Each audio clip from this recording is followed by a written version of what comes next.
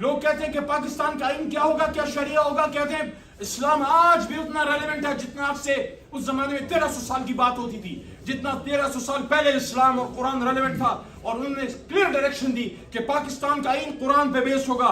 جائیں 25 جنوری 1948 کا ان کا سپیچ پڑھنے, ٹائم نہیں ہے ورنہ میں پڑھ دیتا آپ کو. اور ایک اور بات کر کے پھر اپنے نقطے کی طرف آتا ہوں. قائد اعظم محمد علی جناح, دیکھیں آخری زندگی میں جب انسان موت کو سامنے دیکھ لے, بہت سی اس کی چیزیں اس کو سامنے آتی ہیں, وہ پھر حق سب پہ بات کرتے ہیں. بھائی وہ آدمی جو 7 سال اپنی ٹی وی چھپا گیا کہ ملک بن جائے, گاندھی نہرو کو پتہ نہ لگے کہ قائد کے اندر جو ہے ٹی وی ہے, کہیں ایسا نہ اس کو پرولونگ کر دیں اور پاکستان نہ بنے. سپی دربار 1948 میں وہ تاریخی کلمات ایک بار پھر ادا کیے.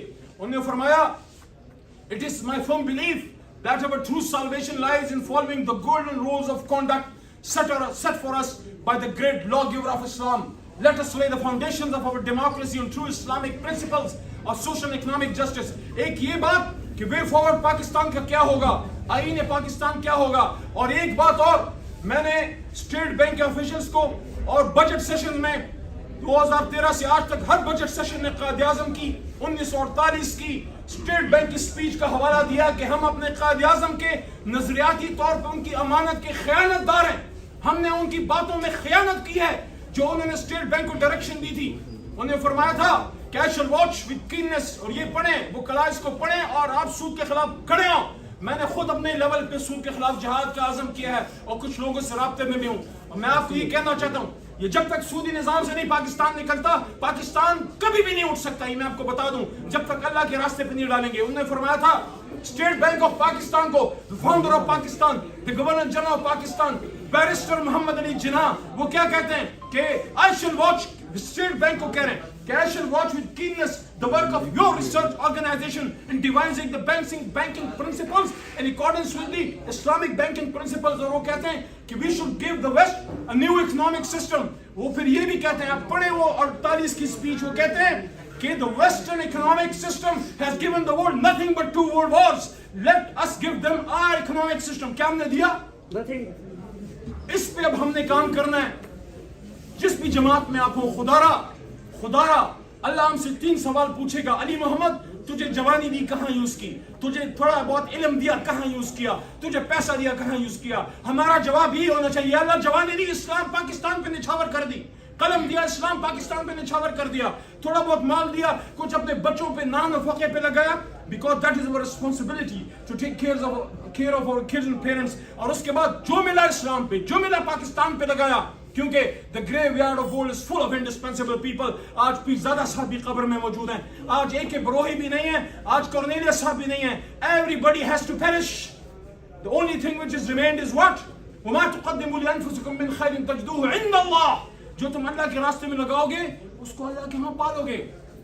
تو آج جو میں آپ کے پاس آیا ہوں, ایک تو اپنے دل کا درد کہ جس بھی جماعت سے ہمارا تعلق ہو, مضبوط جڑ رہے ہیں, نون لیگی میاں صاحب کی مانے, ہمارے والے خان صاحب کی مانے, لیکن ایک بات میری یاد رکھیں, جہاں اپنے لیڈر کی بات اسلام اور قائد اعظم اور پاکستان کے خلاف نظر آئے, اس کی بات کو دیوار پہ مارو.